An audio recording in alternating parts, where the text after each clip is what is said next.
Hello, എല്ലാവർക്കും നമസ്കാരം. അപ്പോൾ നമ്മളിന്ന് ഉണ്ടാക്കാൻ പോകുന്നത് വെച്ചാൽ ബ്രെഡ് വെച്ചൊരു ഗുലാബ് ജാമാണ്. അപ്പോൾ ഞാനിവിടെ 3 ബ്രെഡ് എടുത്തിട്ടുള്ളൂ. ആ ബ്രെഡിൻ്റെ സൈഡ് നമ്മൾ കട്ട് ചെയ്ത് കളഞ്ഞിട്ട് നമുക്ക് മിക്സിയിലിട്ട് നന്നായിട്ടൊന്ന് പൊടിച്ച് കൊണ്ടുവരാം. ഞാനിപ്പോൾ മിക്സിയിൽ നന്നായിട്ട് പൊടിച്ച് കൊണ്ടുവന്നിട്ടുണ്ട്. ഇതിനകത്തേക്ക് ഞാൻ 1 ഗ്ലാസ് പാല് വറ്റിച്ച് അര ഗ്ലാസ് ആക്കി കൊണ്ടുവന്നിട്ടുണ്ട്. നമുക്കൊരു 2 സ്പൂൺ പാലൊക്കെ ആവശ്യം വരത്തുള്ളൂ.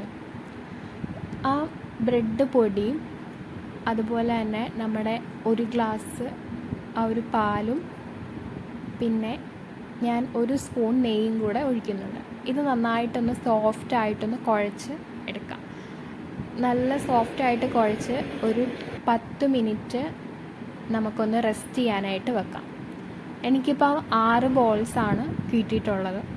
ഇനി നമുക്ക് പഞ്ചസാര പാനി ഉണ്ടാക്കാം. ഞാൻ 1 ഗ്ലാസ് വെള്ളവും ആ സെയിം ഗ്ലാസ്സിൽ തന്നെ 1 ഗ്ലാസ് പഞ്ചസാര എടുത്തിട്ടുള്ളത്. നമുക്ക് വേണമെങ്കിൽ 1 ഗ്ലാസ് വെള്ളവും 1.5 ഗ്ലാസ് പഞ്ചസാര എടുക്കാം.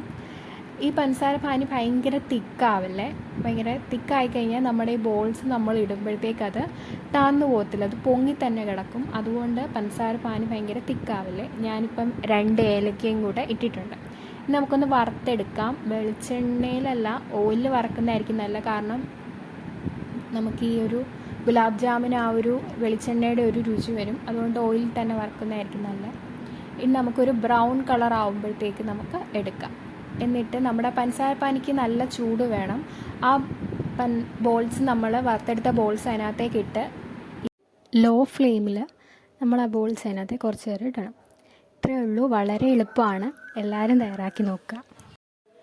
അപ്പോൾ എല്ലാം ലൈക്ക് ചെയ്യുക, ഷെയർ ചെയ്യുക, സബ്സ്ക്രൈബ് ചെയ്യുക. Thank you.